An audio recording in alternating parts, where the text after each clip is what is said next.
सोलापूर जिल्ह्याचे नेते आणि आमचे मित्र कैलासवासी तात्यांचे चिरंजीव सोलापूरचे माजी महापौर काल अचानकपणे प्रयागराजला त्यांनी महाकुंभ मेळाव्यासाठी गेले. त्यांना हृदयविकाराचा झटका आला. त्यातच त्यांचं दुःखद निधन. एक मनमिळावू स्वभावाचे,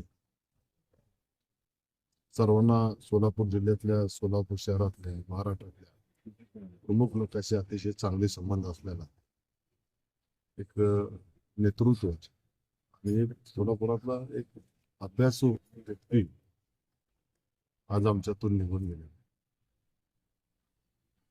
मोठे कुटुंबाला राजकीय वारसा नसताना त्यांनी सोलापूर शहरामध्ये आणि जिल्ह्यामध्ये चांगलं वर्चस्व केलं. सर्वसामान्याचं नेतृत्व करण्यात त्यांचा हातखंड होता. तात्यांच्या नंतर महेश अण्णांनी खूप मोठं काम या सोलापूर शहरामध्ये केलं आणि सातत्यानं लोकांच्या घरात राहणारा मनुष्य आहे. अचानकपणे आमच्यातनं निघून गेले.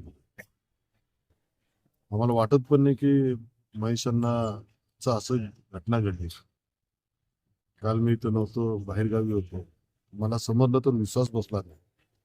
बिनदा मला विचारायला लावलं महेश अण्णाच का, महेश अण्णाच की दुर्दैवी घटना घडली की सोलापूर शहराची पोकळी झालेली आहे. ती निश्चितपणे महेश अण्णाच्या ह्याच्यातनं आम्हाला जाणवी. परमेश्वर त्यांच्या आत्म्याला शांती देऊ, कुठे परिवार धीर देऊ, हीच मी आमच्या श्रद्धा.